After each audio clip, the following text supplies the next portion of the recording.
This video and its content are protected by and operate underneath the guides of the Fair Use Act. It will be used for criticisms, reporting, possible teachable moments, but most importantly, my commentary and review.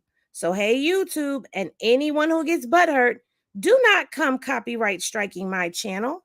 Also, everything in this video is allegedly according to what has been alleged, because even if we see it with our own two eyes, hear it come out of their mouths with our own two ears, or read it in court docs, it is still alleged because we weren't there, so we don't know what really happened. That girl Henny, y'all gotta go to her channel. The girl Henny, do you know who she is? She a blogger or something? Yeah. Just like, where did this lady come from?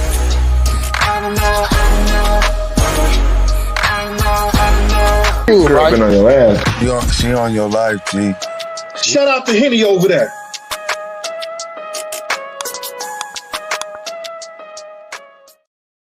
Yo, what's poppin', Henny gang. If you are new to the channel, please be sure to like, comment, and subscribe. Click that notification bell, select all, so that you get notified whenever I do a video. So, everybody has been going into these Diddy docs, and it has been a diddler disaster. Okay, a diddling disaster for Diddy. How about that? But of course, you know that I cannot continue on before I acknowledge all of my Henny gang mob down folks.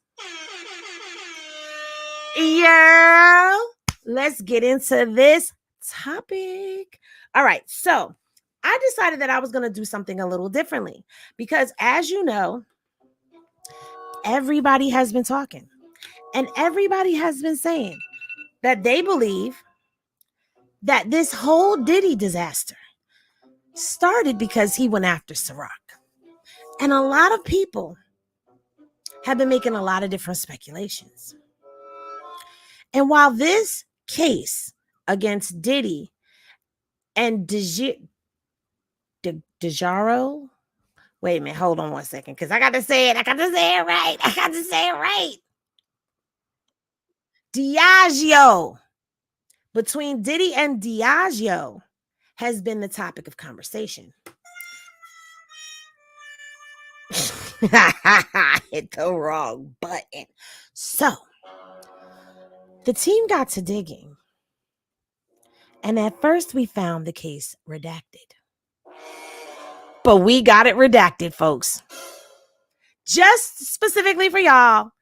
I ain't gonna tell y'all his ancient Chinese secret, okay? So we are going to get into the Diageo docs with Diddy because we need to know what happened. I don't recall a lot of people really talking about that case or even doing court doc reads on it like that, but that's not to say it didn't happen. That's not to say it didn't happen. But we're going to read the docs today. It don't matter because Henny got them now. So Henny's going to get into it. And I know y'all love the way that I do my thing when I do my thing. So let's give a couple of what's poppins to everybody. So what's poppin' Ari Mac, what's poppin' Bree, what's poppin' Keisha, what's poppin' Gold Digger, what's poppin' LaDonya, what's poppin' Edna, that's me. What's poppin' that girl Henny? Hey, I'm in the mix tonight. Okay, what's poppin' Heidi B? What's poppin' Centric Soul? What's poppin' Sarah? What's poppin' Real As It Gets? What's poppin'? I'ma call y'all back with the ski. What's poppin' T? What's poppin' Aries Rules? What's poppin' CJ? What's poppin' Danae? Danae, did I say that right? What's poppin' Caramel Drip? What's poppin' Lady Couture? What's poppin' Goldie? What's poppin' Miss Thompson? What's poppin' 420?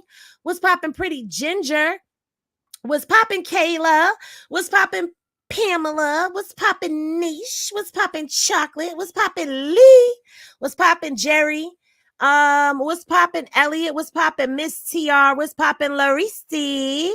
What's poppin', Lakeisha? What's poppin', Paula? What's poppin', Keeping Up with the Porters? What's poppin', Tiffany? What's poppin', Dre? Spits That Faithful. I should have known you was gonna come in here. As soon as you seen that title, you was gonna come in here and be like, what's poppin', Kim? What's poppin'? It's Bree to you. What's poppin', Tanya? Okay, what's poppin', Internet T? Welcome to the bar. All right, what's poppin', Too Good to Leave Now? They said based on the timing, they pulled the plug after things went south for him. All of those contracts have ethics clauses, so they moved on. It's not surprising. Well, thank you for that, but we're still gonna read the court docs because we nosy over here and we want to know what happened. So pull up and have a seat. What's poppin'? What's poppin', Miss Banks? All right, y'all. So listen, shout out to the replay gang and everybody who's going to replay and do their thing. Thank you, Lee. She said, #1 journalist in the hood. Happy 3-month anniversary to you, Lee. For all of my Henny Gang Down members, we will be going live. Shout out to my brother Z Banger, who did do his thing on Trauma and what happened with all of that stuff. And if you don't know who Trauma and Chastity are, where you been? Because they're a part of the whole Krishan Blueface world. But I will be going live to discuss with y'all behind the scenes, and then I will make the video public for everyone after. But the Henny Gang Down members are going to get that information first today. What's poppin', Xavier? Happy 6-month anniversary. Henny Gang, do your thing. Absolutely. Diddy going RIP, everybody? I guess that's what you meant. Yeah, shout out to Banger all day, every day. He broke that content, and I'm going to break it down the way I break it down and give it to y'all how I give it to y'all. Anyway, so we know that Diddy is going through it, okay? Diddy is going through it because he is in the MDC in Brooklyn. And if you live in New York, you know that is not the place to go, okay? Thank you so much for the Cash App. I appreciate you. You know that's not the place to be, okay? It's a terrible spot. There have been unalivings. There have been self-inflicted unalivings and all types of stuff that goes on. Listen, this is he's in a whole new world. But that's what his present state is. I want to take a trip back into time. And y'all know when this glass come out, we about to pour up. All right. Y'all know when this watermark come out, we about to pour up. And baby, that is exactly what we're about to do. Because ladies and gentlemen, boys and girls, whether you have seen it and forgot it, or you have not seen it, or you've been looking for it and couldn't find it, here is the Diddy doc. Okay. This is the Diddy doc on the case with Diageo. Okay. Now, if you don't remember, Diageo decided that they wanted to cut ties with him. And while this person here is saying that all of these allegations came out, and that was the reason, as you can see from this filing right here, New York County Clerk's Office, July 5th, 2023. Okay, so let's find out what happened, because we know that Cassie's case did not come out until November. We know that because it came out around Thanksgiving. But this case here was filed back on July 5th of 2023. Okay. So now let's get into it. All right. It says up here, Combs Wines and Spirits, LLC, the plaintiff, versus Diageo, North America, Inc. Now, Diageo owns a lot of liquor brands, okay? They also, let me just pull it up, because I do know off the top of my head some of them, but I want to be correct when I break down that list for y'all. I don't want to lie. I don't want to get things misconstrued, But that they had the deal with him for the Ciroc. They also had the deal for the deleon. Okay. I'm just gonna take this right here. We're gonna copy this and we're gonna put this here. We're gonna drop it like this so we can give you this content. All right.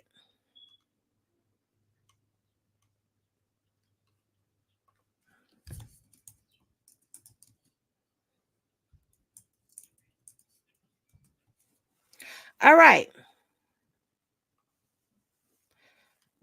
Now, the crazy part is they want you to enter your date of birth just to be able to enter into their website. Like, are you serious right now? Diageo, I get it, but all right. So let's take a look at some of the brands first. Now, Diageo has deleon, Astral, which I've never heard of this brand. They own Casamigos and Don Julio and 21 Seeds. Okay. And those are some of them that they have. Let's take a peek around.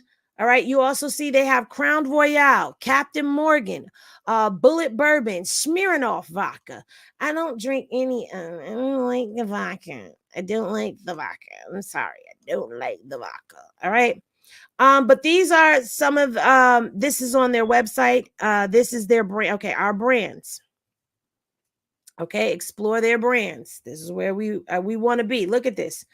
These are all of their brands. So you've got Ciroc, Buchanan's, Casamigos, J&B, Kettle One, Gordon's, Seedlip, Astral Tequila, Bell's, Black and White, Bullet. I think that's how you say. deleon, Had Club. I don't know how to say this one right here. 21 Seeds, Gordon's, and that's an alcohol-free. Tanqueray, Captain Morgan Spicy Gold, Guinness, Aviation, Rowan Company. These are all of the brands. They own Hennessy, y'all. Shout out to them. They own, those their brand. That's their brand. We like the Hennessy sometimes. Can y'all see it? Yeah, y'all can see it. Okay.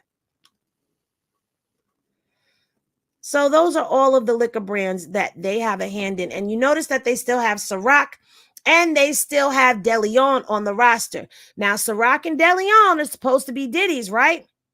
Well, let's get into this court doc and let's find out what all of the henny and the hoopla is about it. All right. So, as I stated, this court was filed in New York with the New York County Clerk on July 5th of 2023 at 8:57 a.m.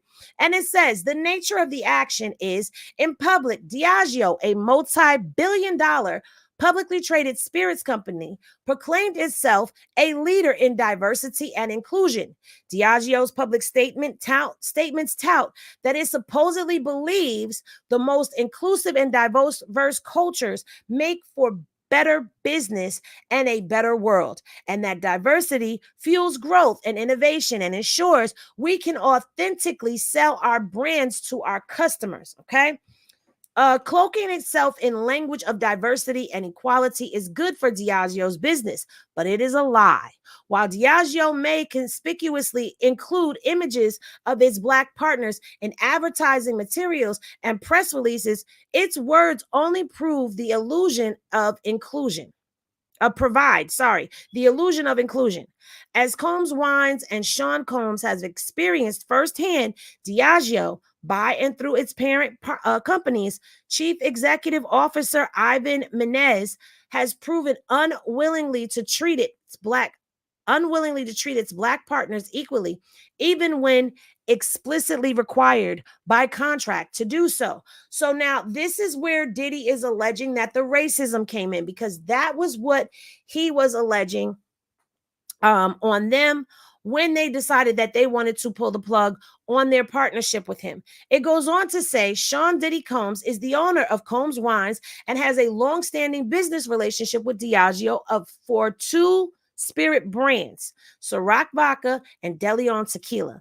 Based on Diageo's false promises about investing in diverse owned and diverse backed brands, Mr. Combs has put the full force of his marketing, business, and personal resources into his Diageo partnership. But because he knows that contracts matter more than press releases, Mr. Combs insisted that Diageo agree to certain terms to ensure his brands were not ignored or relegated to second-class status. Relegated. Thank you. Sorry. Status. It instead treated equally. Specifically, his agreement with Diageo contains a broad equal treatment provision to ensure that Diageo could not treat other brands better than it treated Mr. Combs' brand. So he feels that they were treating some of their white branding partners better than they were treating him. And he put a clause in his contract that said, you're not going to do that to my brands. We'll get equal treatment here. All right. Number 4, rather than equal treatment, Diageo has treated Mr. Combs and his brands worse than others because it is black. Diageo has typecasted Ciroc and deleon, apparently deciding that they were black brands that should be targeted only to urban consumers.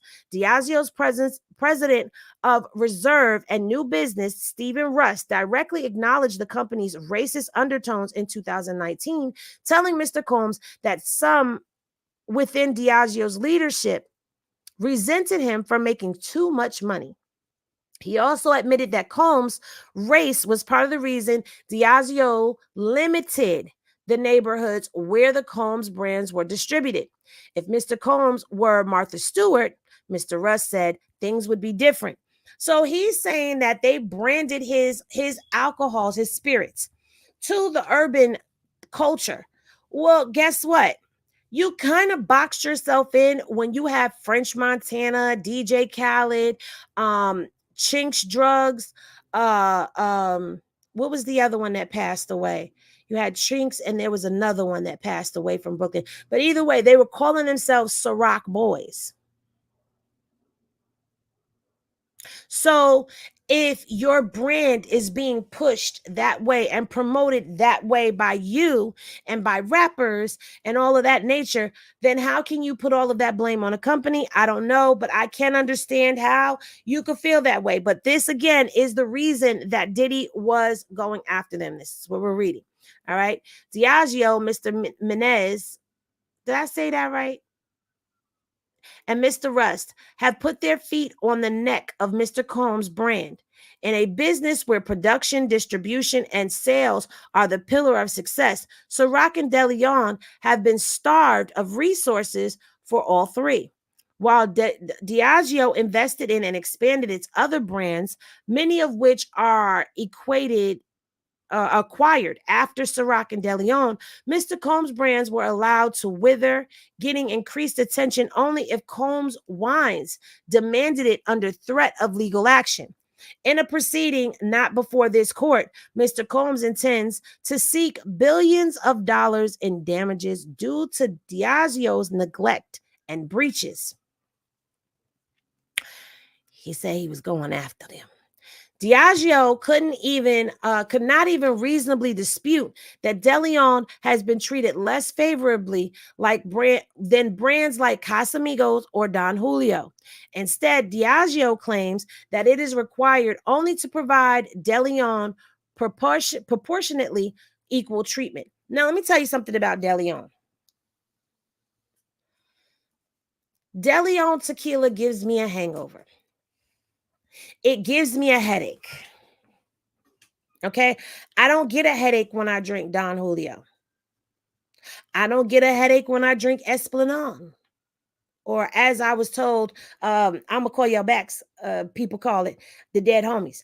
I don't get a headache when I drink those. Hell, I don't even get a headache when I drink Jose Cuervo. But when I drink deleon, I get a headache and a hangover the next day. So I don't drink it. But anyway, let's continue. Unfortunately, this is not the first time Diageo has had to answer for its unequal treatment of its black partners. Through the present lawsuit, Combs Wine seeks to finally put an end to Diageo's longstanding misconduct. Combs Wines demands nothing more than what Diageo has promised to consumers, shareholders, business partners, and Combs Wines itself. Diageo must be ordered by a court to give Combs Wines the same treatment it gives its other successful tequila brands. It is time that Diageo's actions match its words. Okay? Now that was just the nature of the actions. Okay? Okay, you love Yo Jose Cuervo. Wait, Cuervito? I've never heard of that one. Yeah, you never drank deleon. You didn't miss it. You didn't miss nothing. You didn't miss nothing. And don't ill Quavo, okay? Because I drank Quavo a long time ago, okay? Till I started learning the difference. Ciroc gave me a hangover. See, I don't deal with vodka because vodka always makes me feel like the next day. Like I'm always super tired, drained, and don't feel like I need at least 24 to 48 hours to recover after I drink vodka. So I don't mess with vodka, okay? None of it. Okay. If I do have to do a vodka, like I want a martini or something like that, I do Kettle One. That's the only one that I'll deal with is Kettle One. All right, so now here is the introduction into the case, guys. So Mr. Combs is a powerful force in both the entertainment and business, internationally renowned as a musician, music producer, entrepreneur, actor, film and television producer, and philanthropist. Mr. Combs has established a vast following among his fans and the general population. Mr. Combs has used his acclaim to grow his business and those of his partners in a wide variety of industries, including media, health, wellness, fragrances, and fashion. Diageo first approached Mr. Combs more than 15 years ago. In 2007, Diageo contacted Mr. Combs to help grow its then struggling vodka brand, Ciroc. So, put a pin in that. Put a pin in that. So Ciroc isn't Diddy's. Ciroc is Diageo's. Interesting, because we all were under the assumption that Ciroc was his. Henny Glasses in the chat if you thought Ciroc was Diddy's. But it says right there in black and white that it was their struggling vodka brand. Okay, Larisi said Kettle One. Yes, That's the only vodka I'll drink is Kettle One. All right, see, some people were thinking like me. Y'all were thinking that he was Ciroc. I mean, listen, he was doing all the branding, if that's the case, because since now we know it's not. He was doing all the branding because he was walking up and down with bottles in his hand at photo shoots on red carpets. He was everywhere with a bottle of Ciroc and was promoting it. All right, so now let's continue. Mr. Combs agreed to use his widely known name and influence to help promote and market Ciroc. So they contacted him to have him help promote and market their brand. So now let's think about what he's saying was going down in the first portion of all of this, where he was saying that, hey, y'all are marketing this to just one area of things. Yeah, because they contacted you because they wanted to tap into the urban community. You know why? Because the black dollar is powerful. We're just the only ones that don't realize how powerful our dollar is. We don't know how powerful our vote is. We don't know how powerful our voices are. We don't know how powerful our community, if it can stick together, is. But that's a whole nother plight for a whole nother live. I'm not going to get on my soapbox here. But this is a clear-cut example of going after the black dollar. Let's continue. To show his commitment to Diageo and Ciroc, Mr. Combs agreed to an exclusivity clause that prevented him from promoting, endorsing, or having any direct or indirect interest in any other beverage alcohol product anywhere in the world. Diageo insisted on his provision, depriving Mr. Combs of becoming an owner or equal partner in other brands, while simultaneously disallowing Mr. Combs to participate in an equity partner in Ciroc. They would not let him become an equity partner in the very brand that they were basically treating him like a prostitute for. Sorry. But sorry. But in return, Diageo promised that if Ciroc was successful, it would invest in a joint partnership with Mr. Combs to launch a premium tequila brand. So instead of giving him partnership in Ciroc, they said, we'll partner with you and launch a premium tequila brand for you. Child, is the diddler getting diddled himself right now by Diageo? The years following the signing of the Ciroc agreement were filled with consistent supply issues and lack of meaningful distribution. Despite Mr. Combs' repeated pleas, Diageo failed time and time again to devote the proper attention, resources, and support to Ciroc. But even in the shadow of Diageo's neglect, Mr. Combs sparked spectacular growth for the once fledgling. Wait a minute, hold on. We're gonna find out how to say this. Because I think this is a word I'm gonna add to my dictionary. Hold on, y'all. Hold on. Oh yeah, we gonna learn this word today. And I'm not afraid to get up here or ashamed to get up here and say, I don't know some of these words that they be using, but I'm going to learn to use them. I'm not afraid of that because I'm human just like everybody else. So I don't be knowing all of these daggone names. Hold on. Where's it at? Give me this word. Copy. And then we going to paste it. Okay. And if you know how to say it, do not bother me. Fledgling. Okay, fledgling. And the meaning of fledgling, a fledgling is that's not what that is.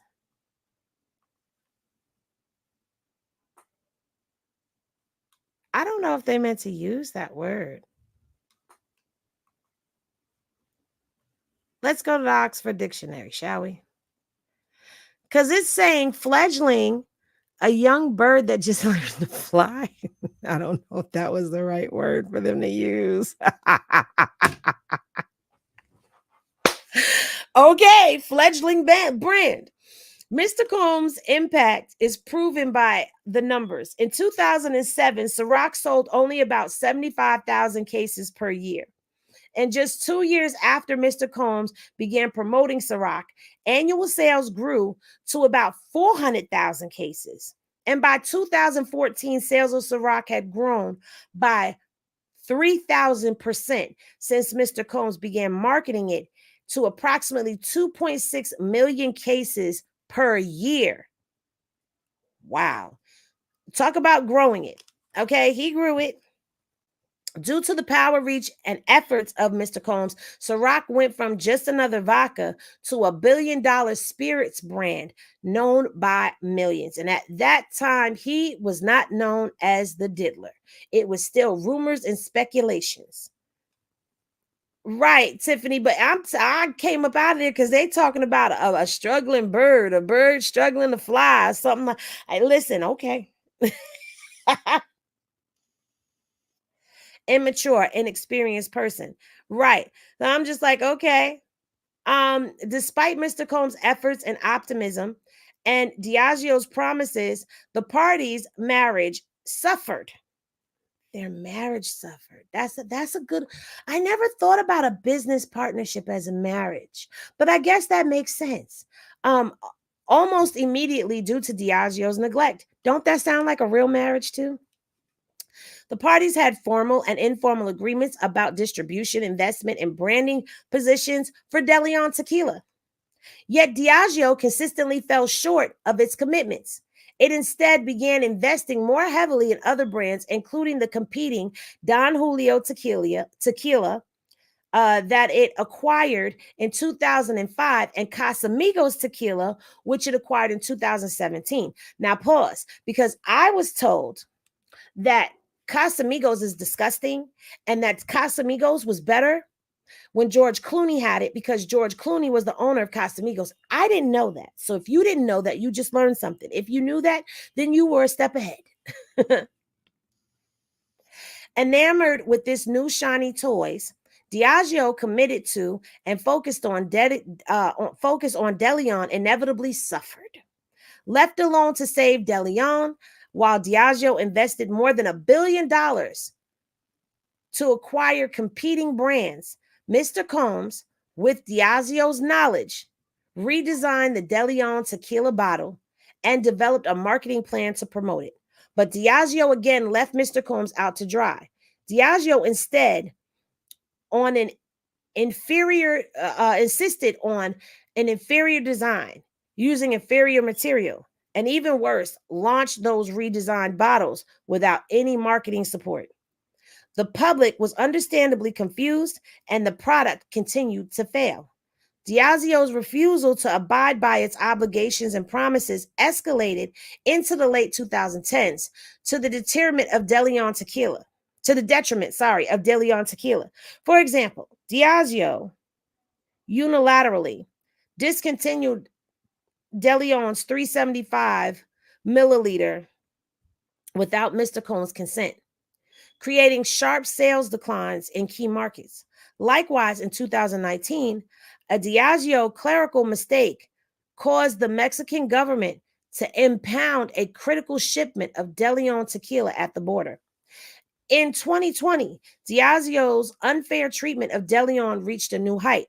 Amidst a growing shortage of agave, the key ingredient in tequila, Diageo brazenly snubbed deleon by allocating its existing supply of agave to competing tequila brands, forcing deleon to scramble to source agave from the spot market at specifically higher costs.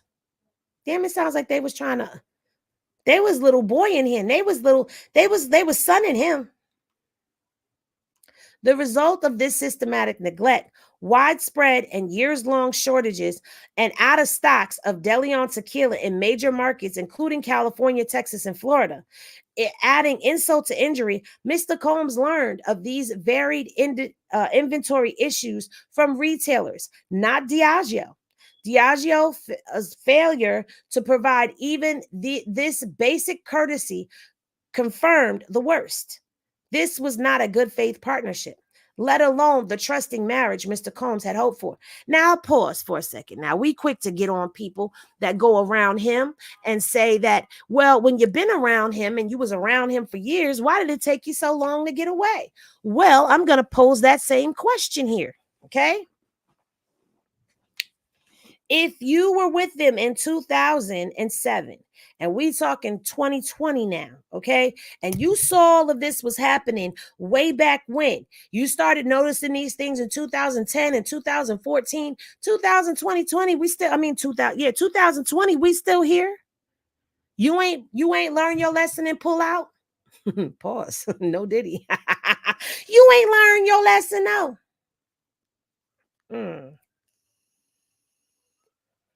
Okay.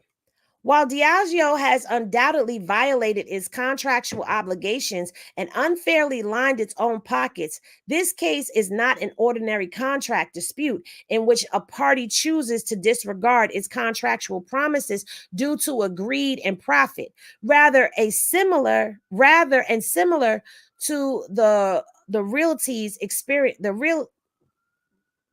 realistic experienced by many people of color in the United States, Diageo's treatment of its business relationship with Mr. Combs was tainted by racial prejudice. It was too slippery to pull out. Girl, y'all, and these baby oil jokes, the internet is undefeated. For example, after Mr. Combs grew Ciroc into $1 billion brand that had widespread appeal, an internal Diageo presentation called Ciroc, an urban African-American brand tied to one personality, Diageo eventually proposed downplaying Ciroc's connection to Mr. Combs with the goal of rolling back its image of being an African-American brand. Diageo's unequal treatment of Mr. Combs is at times even less subtle. Mr. Rust, for example, told Mr. Combs that things would be different if he were white, not black. Celebrity. Things would be different if he was black, not white. Celebrity. Hey, Misfit. I'm trying to ignore y'all. Diageo's unequal treatment of Mr. Combs is at times even less subtle. Okay, we've read that already. That if he were a white and not black celebrity. Diageo, in other words, openly admitted that it viewed Mr. Combs merely as a black man that might prove useful in marketing to black consumers, nothing more. What did you think they were thinking when they came to you? Resentment of Hip Hop Past says Jamie Foxx tried to warn Diddy by telling stories and saying he got video soon after Diddy tried to delete Fox. You just dropped some Henny. You just dropped a shot of Henny and set it on fire. Thank you. Predictably, deleon and Mr. Combs bore the brunt of Diageo's conduct. It soon became clear that Diageo had stopped even going through the motions that are to be expected in any good faith partnership. Multiple retailers, each responsible for millions of spirit sales, have reported that despite their interest in carrying deleon tequila and/or Ciroc, Diageo never contacted them for potential sale and distribution of those brands. In 2020, Mr. Combs confronted Diageo and demanded that Diageo commit to change its ways through concrete promises and a revised joint venture agreement. At least on paper, Diageo agreed. But Diageo's paper promise turned out to be a little more than a way to make Mr. Combs sit down and shut up. Despite committing to be transparent about the production and sales of deleon tequila, Diageo deceived Mr. Combs when he asked about such issues. For example, in 2021, Diageo told Combs Wines that its glass supplier had unexpected disruptions due to the panoramic. This word right here. I don't know if this word will get me in trouble, so I ain't going to say it. And therefore could not produce as many bottles of deleon tequila as expected. But when Combs Wine spoke with representatives of that supplier, they said the shortages were due to planned maintenance that occurs every 7 years. Maintenance that Diageo surely knew about and never told Combs Wines. The breach of promises and disrespect still had not ceased. This time, with understandably little trust left in Diageo's team, Mr. Combs took action immediately. He sent a request for books and records to Diageo, to which they sent a perfectionary response. And when Combs again pressed Diageo for more information, Diageo refused to provide it.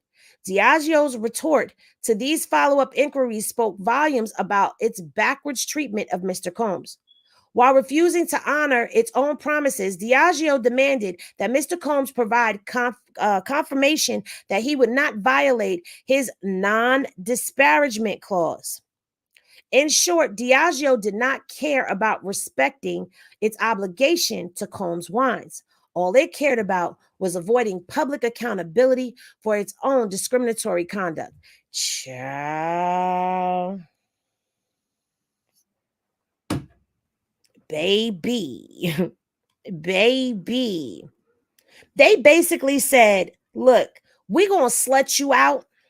We're going to treat you like a prostitute, put you out here and market you to the black community. We're going to get everybody popping these bottles of Ciroc and you're going to build our brand.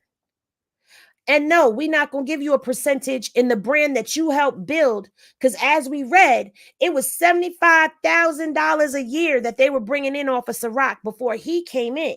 Once he came in and he marketed it to us, it became $1 billion brand. Let me say this to you people. Now, I know right now we are not on Diddy's side, but let me say this to you people out here listening right now on the live and who are out there on the replay game. This is a prime example of how powerful the black dollar is and how powerful our community is. And I'm going to tell you why. Because he took something that was scuffling at $75,000 a year. I'm going to stress that right now.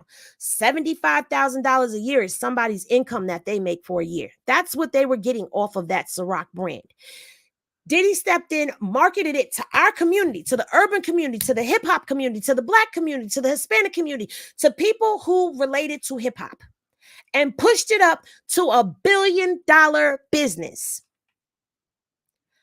Do you see how powerful we are, people? Okay, I'm going to get off my soapbox. Let me fix my head pillow and fix my locks and sit back for a second. Let's get back into this right here. So basically, they used and abused him. They told him that they was going to give him this brand and that they were going to give him equal marketing, distribution, and all of that, only for them to slut him out and treat him like he treated people from the freak offs.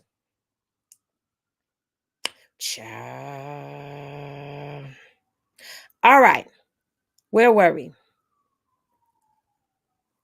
Combs entered into this agreement based on what turned out to be false promises. Then Diageo would correct its course, commit to meaningfully support the deleon brand, and finally live up to its diverse promises. But as explained below, those promises have not been kept and appear to have never been sincerely made. Instead, Diageo seemed to have a more inferior purpose. A more nefarious purpose, to dupe Mr. Combs and Combs Wines into providing releases for Diageo's historical misconduct and to string Mr. Combs along to maintain his ongoing marketing support. But whatever Diageo's intentions were, its actions violate both the spirits and letter of the parties' agreement. Indeed, as part of 2021 JV, Combs Wines negotiated a broad equal treatment provision to address the root cause of Diageo's misconduct and to ensure that Diageo could not treat other brands better than it treated deleon tequila. Yet again, Diageo's seemingly strong commitment turned out to be a paper lion. Pause right there. Diddy is in a business relationship that is mirroring the relationships that people have alleged against him in these court docs. Do y'all see that? Or am I Henny Glasses in the chat if y'all see how it's mirroring? Hey, Diamond. Diamond said, Henny, you are 100% right. And this whole situation is fueled by this company. Thank you, Diamond. Despite a booming tequila market, and contractual provisions requiring that deleon be treated at least as favorably as Diageo and its controlled affiliates, other tequila brands. We saw who the other tequila brands were. Diageo has continued to produce underwhelmingly and disproportionately low quantities of deleon tequila. Most recently, Diageo has crippled deleon's growth by failing to keep up with consumer demands for deleon's Raspido. Did I say that right? Somebody tell me. Henny, when you have a chance, look at who of these higher ups are at the board and investors of Diageo. Oh, I plan to. Okay, this is under Henny investigation. I plan to, because I did a little homework on them. I know a little bit, but I don't know a lot, so I ain't gonna speak on things when I don't know a lot.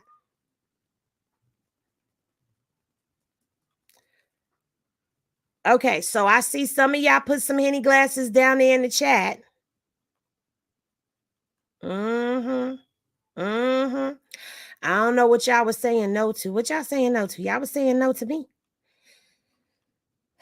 Diageo provided the funds for Cassie's attorney. You understand why we're here? Chris, you understand why we're here? See all them people that was leaving out the chat? Resposado. Is that right? Oh no, y'all both said no. That's what y'all was. Listen, that word, okay? That tequila.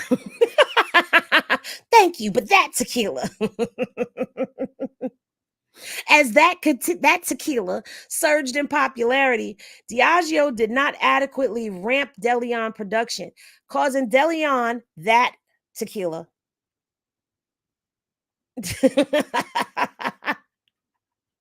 to be consistently out of stock and forcing interested deleon consumers to look elsewhere.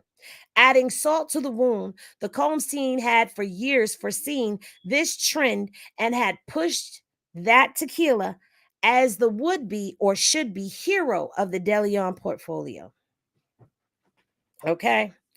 Had Diageo not discarded the Combs team's guidance back then, the deleon brand would never have been caught flat-footed in 2022 and 2023. Diageo has also failed to invest in positioning and promoting deleon tequila as anything approaching an equal level. Even the bare minimum equal positioning efforts have proven too much for Diageo, unlike other tequilas. deleon doesn't even have a dedicated brand page on Diageo's website. This unequal treatment extends to sales and distribution. Diageo's senior sales executives have admitted that there have been no sales incentives for Ciroc or deleon since 2017. This lack of attention has become clear in the marketplace. Multiple distributors have told Combs Wines that Diageo has not spoken to them about deleon or Ciroc. Other distributors lack even the basic information about the brands needed to decide whether to carry the brand. The sort of information that any good faith distribution effort would ensure as widely circulated.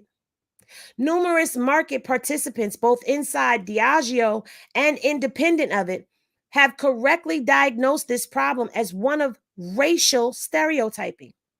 A Ciroc brand executive, for instance, suggested that Diageo sparse distribution of Ciroc is due to the fact that Ciroc is a brand for Black consumers. Major retailers and potential business partners have likewise confirmed to Mr. Combs that Ciroc and deleon are positioned by Diageo's as ethnic brands. But these ethnic brands became one of them became a $1 billion brand off the back of being an ethnic brand. The predictable result of Diageo's intentionally restricting deleon's sale footprint is that deleon's sales footprint has remained restricted. Third-party data confirms that deleon distribution has hovered in minuscule levels, while Casamigos and Don Julio distribution rates continue to increase year after year. And even in retail locations that sell deleon, its products are only in a few facing. Compare that to Don Julio and Casamigos. Not only have many multiples more retail facing than deleon, but also have increased those retail facings almost every year. Likewise, while Don Julio and Casamigo have more than doubled their sales velocity in recent years, deleon laggers behind. As of 2022, deleon tequila is distributed in just 3.3% of all possible outlets, as compared to 36% of Don Julio and 34.4% of Casamigos. A disparity that is all the more egregious given the parties' deleon partnership predicted the Diageo acquisition of other brands. I'm sorry, when they put deleon and Diageo in the same sentence, it kind of gets me a little, y'all bear with me, I got it though. Under the joint venture agreement of these types of violations cause irreparable damage. Accordingly,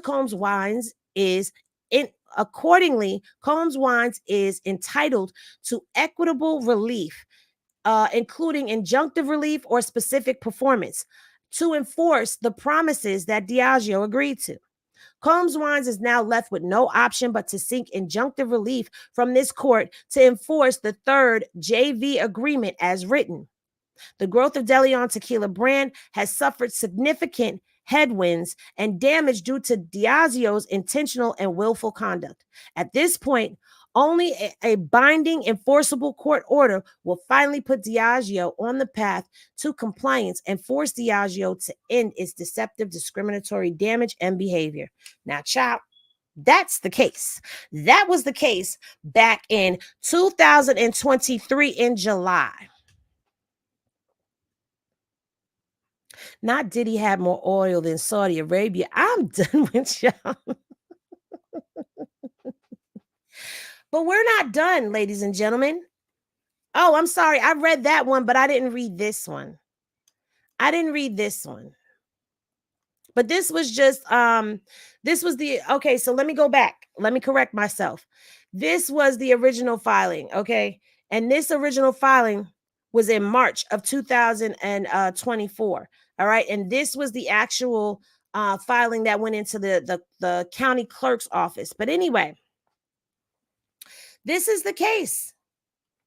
And based off of the fact that he was making some very strong points there and some accusations against deleon, I would say if people were saying that this is what started all of this, I would say you are correct. Based off of the fact that it has been said that Diageo paid for Cassie's lawyers makes me believe that they put Cassie up to this. It further leads me to believe that there are people from Diageo that may be on those tapes that show them at freak-offs, tapes that show them engaging in some of this behavior that has the feds blushing behind closed doors.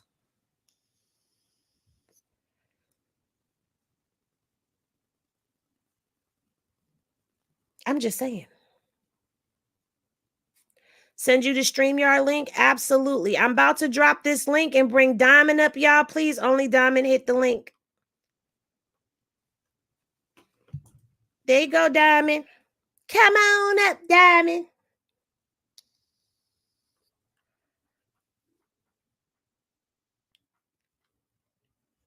Espinal. That's the tequila, right, Tiffany? That's the tequila that I like that got all the dead homies on it. Yes. You didn't know that?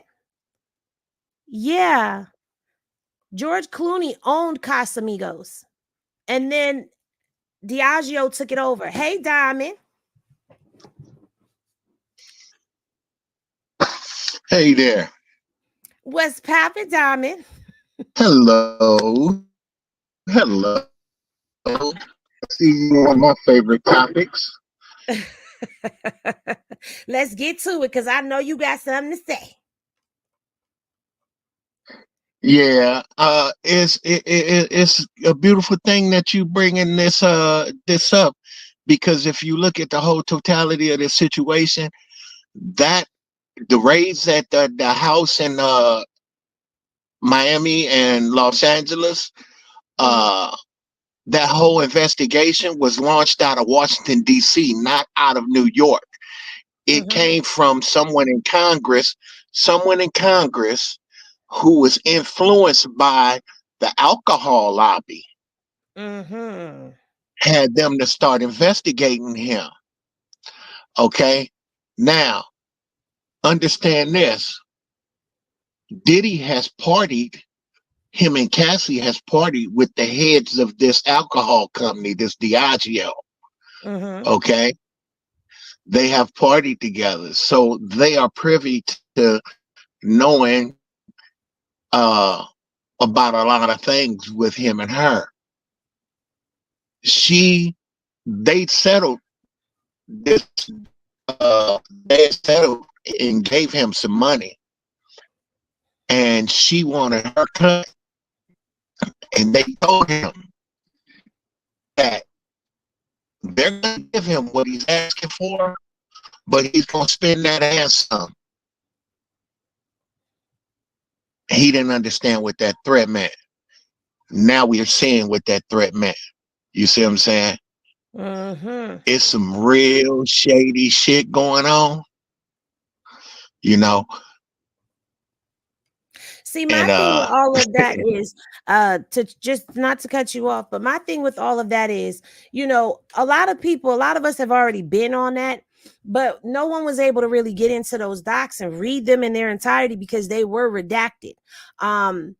But we got into the docs and it was like, it makes sense that those of us who were thinking that this had something to do with that, we were on the right track, because this case came in July.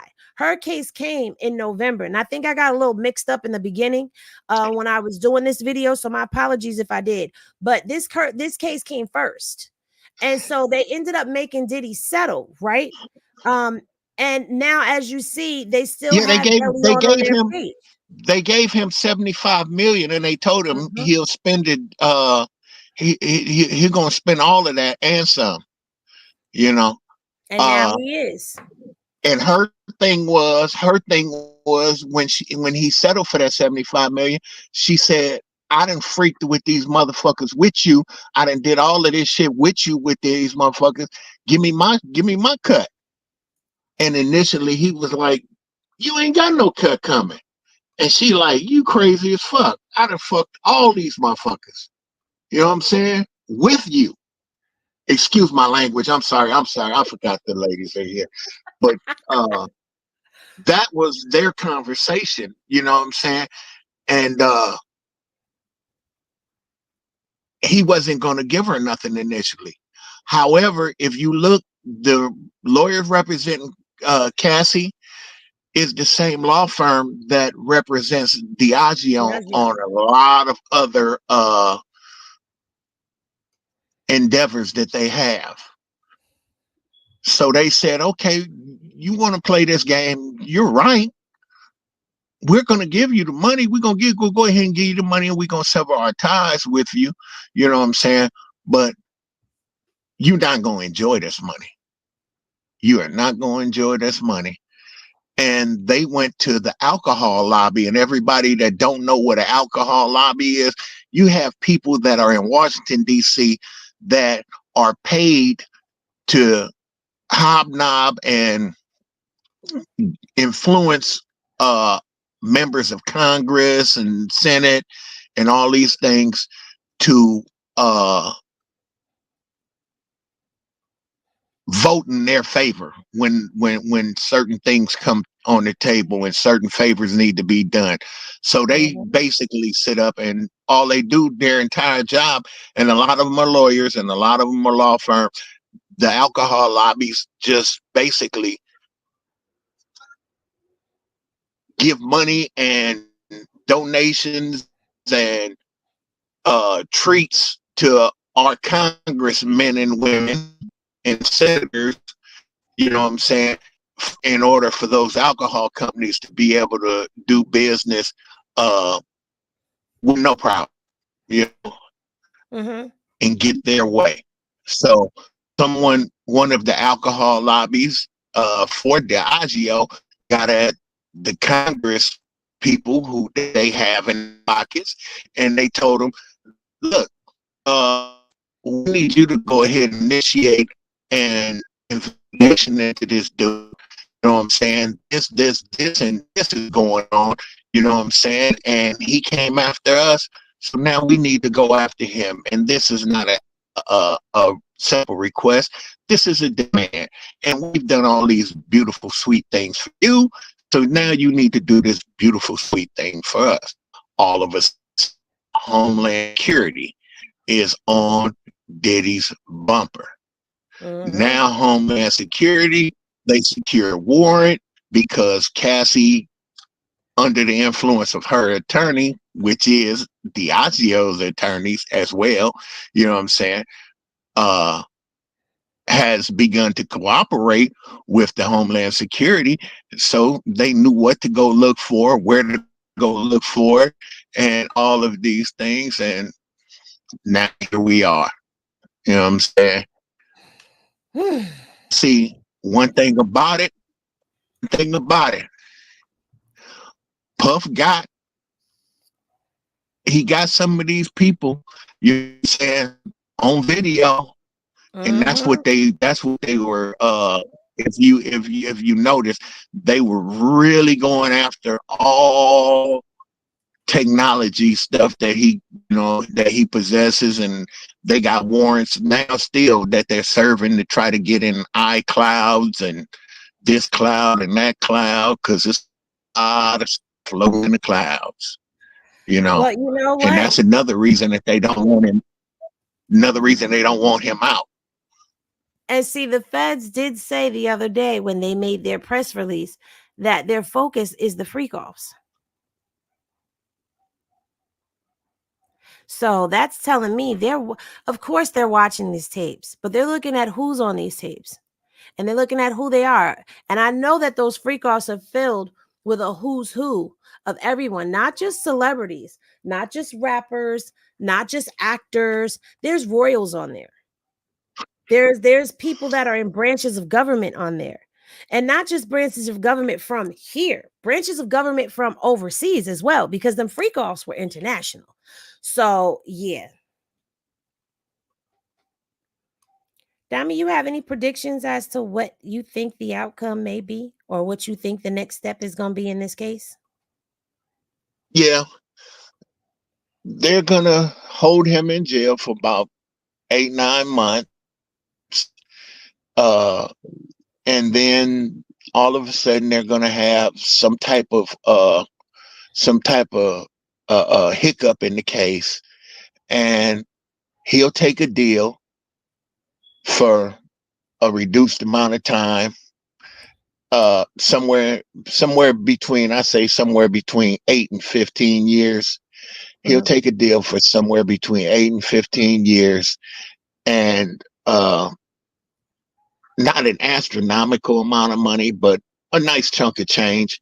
And he'll take the deal, and all of this is going to go away, because there's a lot of people and a lot of things that they don't want to come to light. Yeah. I can see that happening, because I mean, when we really sit and think about it, Diddy could take everything down. He could tear this whole thing down with them freak offs. So but I don't think they're gonna make him sit up for too long or serve too much. You know who I believe is in the most danger? Who? Is Cassie. Because she thinks she's dealing with these people, that they have her best interests at hand, and she's nothing more than a vessel and a tool that they're using to get at him. And once they're done with her, because she's gonna know too much, she needs to be very, very careful. And that is, I mean, sad to say it, but that's my true belief. And if you go and look through history, it's been some weird stuff that's happened to some females that knew a little bit too much. Well, pawns get knocked off the board first. And here's the thing. You can't run to them because they used you and they saw you'll betray him. You'll betray him. So what makes us think you won't betray us? You can't run back to him because you've betrayed him. So now you've done nothing but made enemies out of everybody. Only difference is these enemies are smiling in your face. So I'm right there with you with her. Because while everybody is thinking that Diddy's going to get Epstein, you need to be watching Cassie.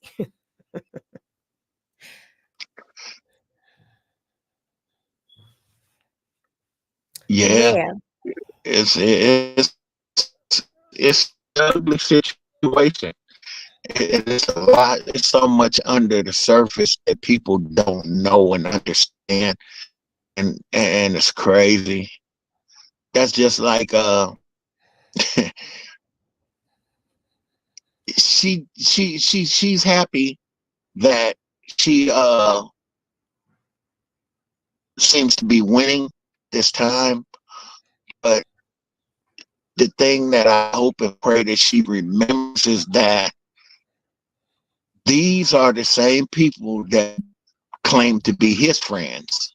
You know, and at the end of the day, business has nothing to do with friendship. And when you know too much or you have too much on them, you know, you become collateral damage, you know. Absolutely. So, you know, and one of the biggest parts of why Diddy and her fell out is because the trainer that he hired for her, she starts sleeping with and end up building a relationship with and end up marrying. I wouldn't trust them. And I wouldn't yeah, trust them. and this person is one of the big influences with her, you know. He's very influential in her because she's not to put the She's young not lady very down, but bright. not she's not very bright. She doesn't have Exactly. any She street doesn't have smarts to to have her at all. Yeah. yeah, and she, how can I put it? She doesn't think for herself, period. Right. You know, she's very influential. Very influential. You know what I'm saying? She's easily influenced.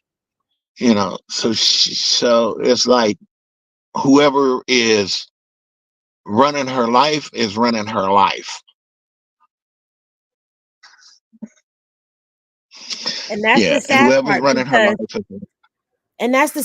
because life. it's not to say that she can't think for herself or she can't take care of herself, but she's definitely one of those people who are blind and gets blindly led. And if that weren't the case, then she wouldn't be in this mess that she's in right now. There's a reason why other people have not spoken up. There's a reason why, even now, with the feds saying, come testify, people are like, I'm not, because they see the game and they know what's going to happen. And they know he's not going to be in there too long. And the thing is, I question, see, I'm a big conspiracy theory buff. I question who on this federal team is seeking information at the directive of someone else in government to find out who knows what. I still believe the government takes people out. Just me. I'm sorry. YouTube, don't strike my video. Don't come get me. I'm just saying. I wouldn't trust it neither. Yeah, Talking. It's a lot, you know. Well, Diamond, thank you for But the coming up. craziest part is, Oh, you're not done. I thought you was done. oh You got yeah, quiet. yeah. You got quiet. I thought you was No, done. no, No, no. finish what you got to say. I was thinking. No, I was thinking about something that I had obtained knowledge of. I just hope that Puff use his head and doesn't let this get him so bad to the point where, because right now, you know, he haven't ate since he been in there. So Mm-hmm. his lawyers is, you know, kind of tripping off of that, like, man, this boy will not eat this food, but you know, you got to just buckle your pants and go ahead and eat, because you got to stay strong both physically and mentally in order to, you know what I'm saying, combat this and fight this. You know what you're fighting, you know what I'm saying? So that's half of the battle in itself, you know. But I just hope that he does eat and, you know, stay healthy and keep himself, you know what I'm saying, focused, you know. Mm-hmm. Yeah. Well, all right, y'all. I want to thank y'all for tapping in and tuning in at the bar. But I figured we would take a trip down memory lane and get into a little something and get into this case, because it's something that has been talked about. It's been connected to these federal cases and all of these suits that have been coming out of the woodworks.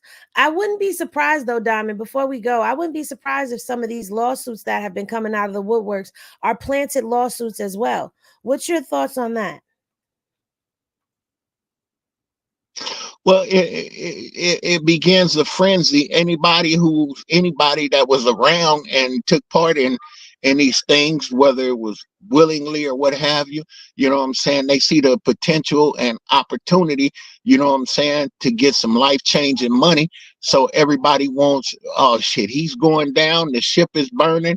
You know what I'm saying? Before this motherfucker sink, let me give me a couple of dollars. I was there, you know, and it brings on that mentality. And you have some that may have relationships may have ended on a sour note that had nothing to do with a freak off or nothing else. It's just their career didn't go in the direction that they wanted it to, and that Puff wanted it to, you know, and he saw, you know, that it was a moot point to continue the relationship, and he walked away from the relationship and let them go ahead and do their thing. And if you could parlay, you know, what you got so far into something, so be it. If you can't, then so be it as well. You know what I'm saying? But at this point in time, our journey together ends, you know, so they may have rocks in their jaws for that, you know, and out of that, when they see this transpiring and they done been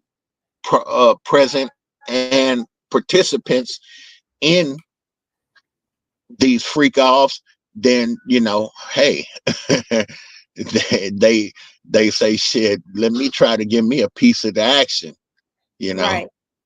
I am I got a Case said story the to tell. tapes. I am Case said the tapes the feds paused and waited 6 months to delete the tapes that showed politicians and more of the celebrity elite. I could see that.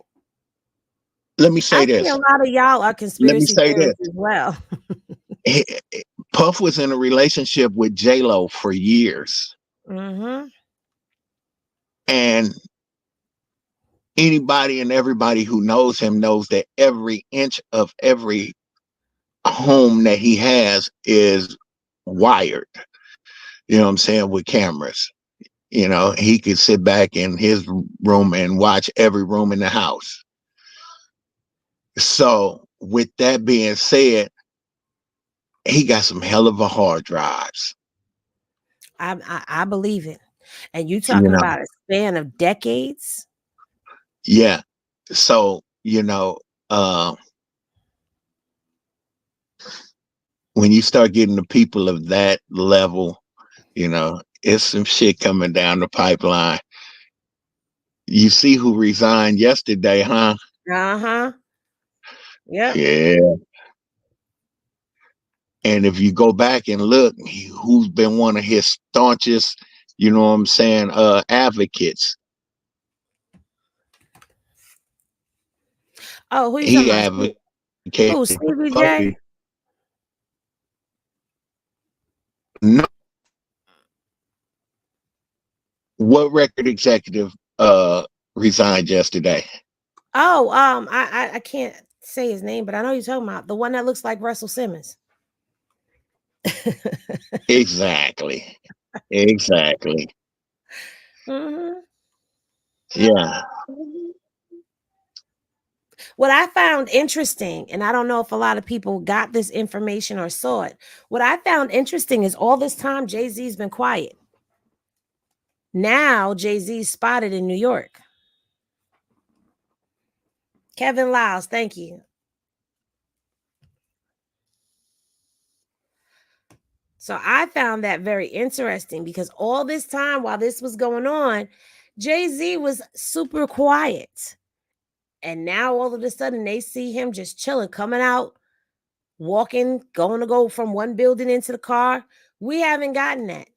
So I found that interesting. I also found it somewhat interesting that Stevie J took to his Instagram yesterday. He turned the comments off on his post and he talked about how he got a new number. He got rid of his phone and he got a new number. So that's very suspect to me in itself as well. It's just a lot of people moving real funny right now. Pay attention to all of the celebrities. That's what I'm going to say. Pay attention to who's moving. Remember, a lot of people were up there and there was an outcry and people were speaking out. And then all of a sudden, people got quiet. They are real quiet. And now that the feds are saying, we got the freak offs, we got the tapes, we see, we synced you. People real close-lipped. So, but And I don't agree. I don't agree with no man putting his hands on a woman, because I don't feel that a woman could beat a man physically. But I'll say this: Cassie is not totally innocent. When I say she's not totally innocent, she partook in a lot of things and enjoyed partaking in a lot of things willingly for years and years and years. Well, And you know that. I agreed that at times he was abusive, but when she puts it on the scales, she felt that the good was outweighing the bad, and that's why she stayed for so long. But her biggest gripe was, I was with you the whole time that this alcohol situation progressed. You asked me to help you sway these people, make them happy, and let them enjoy my womanly wows, and then when you turn on them and you go to sue because you and I have ended our relationship, you don't want to give me a piece of that money, that 75 million that you just worked them out of and got them to give you because they were screwing you. I feel I earned a part of that. I earned a piece of that, because if it wasn't for me doing all that I did to help you get firmly in the door,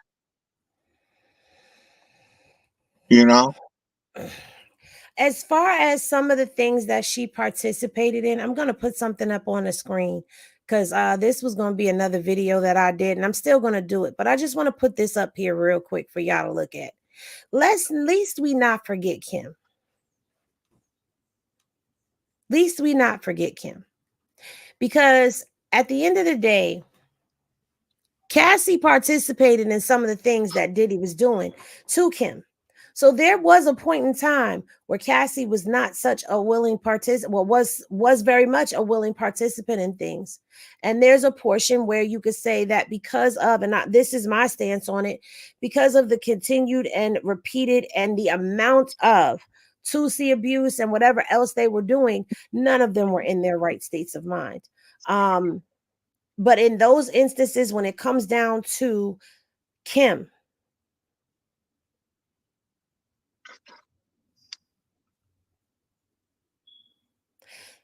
she did some egregious things. She participated and had knowledge of and was privy of a lot of egregious things. Now, I don't know where all of this came from, where people were saying that Cassie had pieces of Kim's memoirs and all of that stuff. I don't know of that to be true unless Cassie got it from Diddy. Tiffany Schneider is saying Kim's Lost Words book is now on Amazon. But who is writing that book? Who has a hand in that book is what I want to know. When it comes down to Cassie being a victim and Cassie being a villain, she's a little of both in my eyes. Hey, I'm going to tell you, who's going to come out to be one of the biggest monsters in this entire saga? Probably her. No, she's gonna be one of them, but the biggest one, it's gonna blow everybody away. I believe it's gonna be Misa Hilton.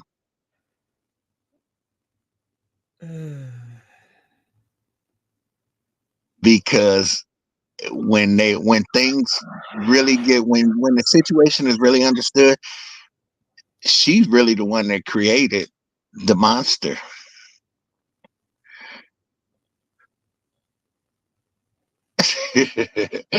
She's the one that really created the monster.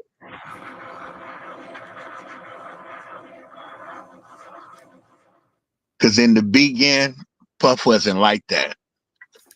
He wasn't like that. But she showed him a different world.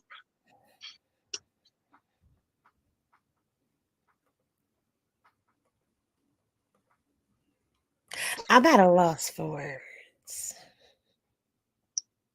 Well, I don't know, Diamond. Now you got to show me. You got to show me, because he was always abusive towards women. Well, you saying he wasn't freak off material? Nah. Okay. Mm-mm. Well, Go you know back what? to the Father MC days. See, a lot of people don't know. A lot of people don't understand Father MC days. The Father MC days when he was with Misa, you know, he had not reached the heights. You had different classes of people. He hadn't reached the heights in the Father MC days. This is before Jodeci. This is before Mary took off and all of those things. You know what I'm saying? This is when they were all just coming, and Father MC was the lead person in that camp. You see what I'm saying? And Misa was on deck being what'd you call it? The fucking picking out clothes and shit, you know, the stylist. And she got into some upper echelon situations being affiliated with him, and she rubbed elbows with some of the right people that could have been considered some of the wrong people, and she started getting into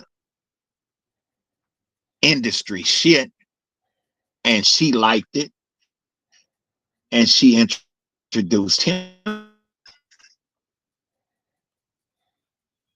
and he liked it. Industry shit is what helped prosper within the industry, you know, helped him come up. They partook, and his projects got green lighted, and his projects were profitable, and the music was good, and times were good, and money flowed, and everybody was happy. It's gonna be it's a hell of a story to be told, you know. Now, someone just said that Kim Porter and Misa were best friends. I never heard that.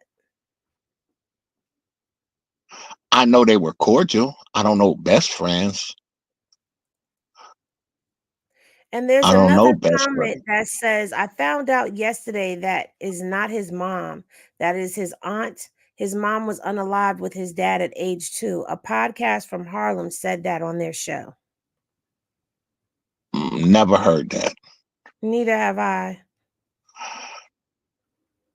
Yeah, look, as far as I know, I've never heard that Janice was anything other than that boy's mama. If anyone should be worried about looking like a monster, it's J-Lo. 2024 hasn't been kind to her, and karma been on her tail. Now, I brought J-Lo up for a reason, because watch how quick and easy she settled this divorce with Ben Affleck, because he was made aware of certain things, and he wants to get away from it. he wants to get away from it.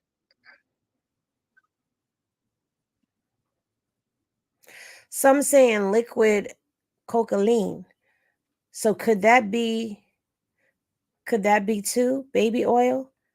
Okay, so I guess what she's asking is, could liquid China White be called baby oil?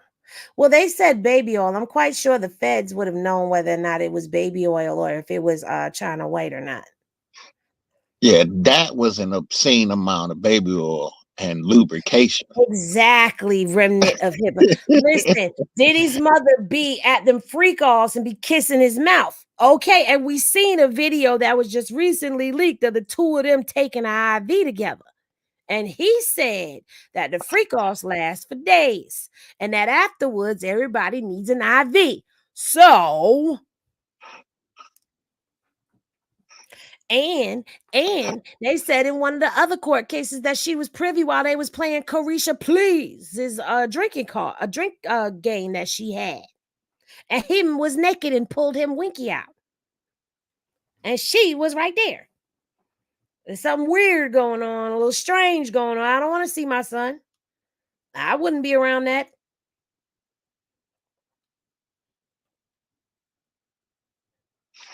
Yeah, some crazy shit.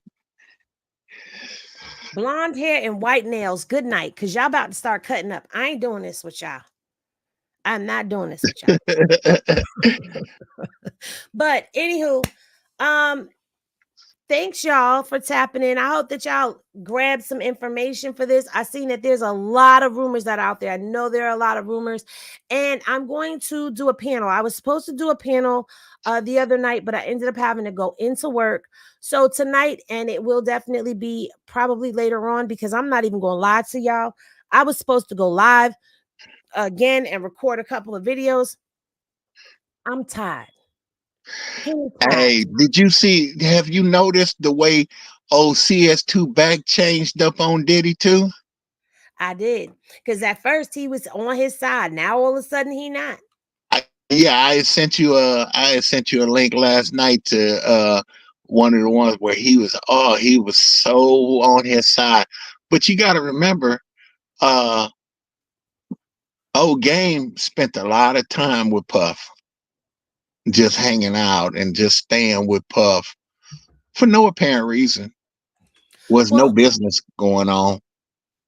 Well, Dre says Unc Gene said Clive Davis turned Puff out. I'm going to say this.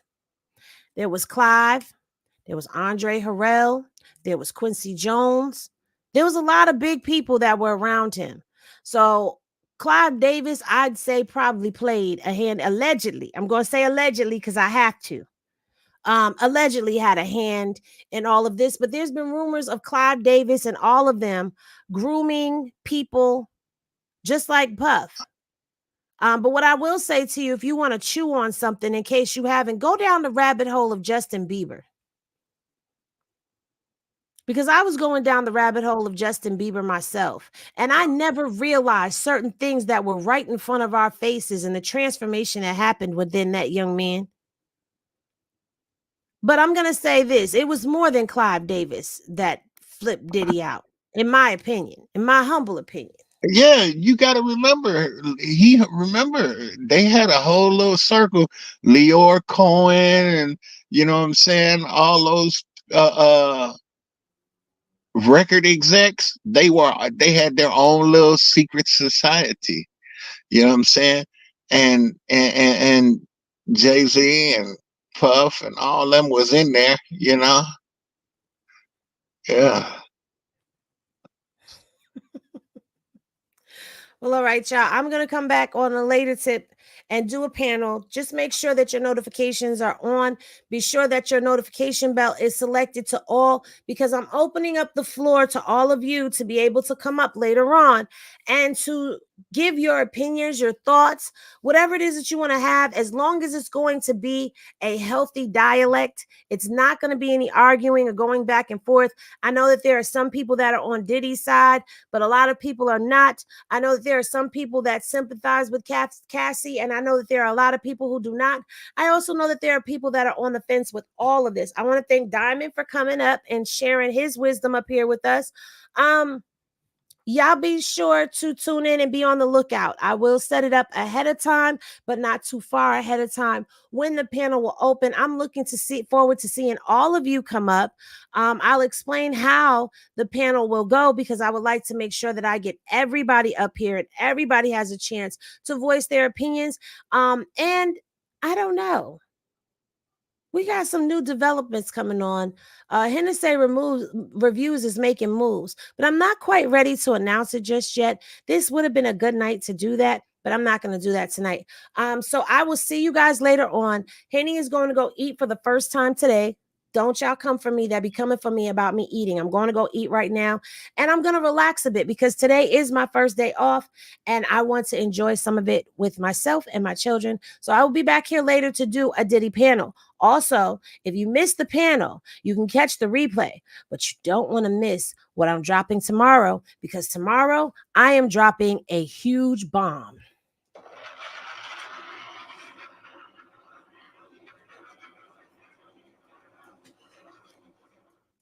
And I'm not going to tell you who it is. I'll give you a hint later on when the panel discussion ends. But high vibes to y'all, Dave. Remember, when you vibe high so that the bullshit don't stick. Love is always love, y'all. I love and appreciate each and every one of y'all that continue to rock out, who have watched the Henny Gang grow. I appreciate y'all because without y'all, there is no me. Now, see y'all in the next video. Shout out to the replay gang. Peace, y'all.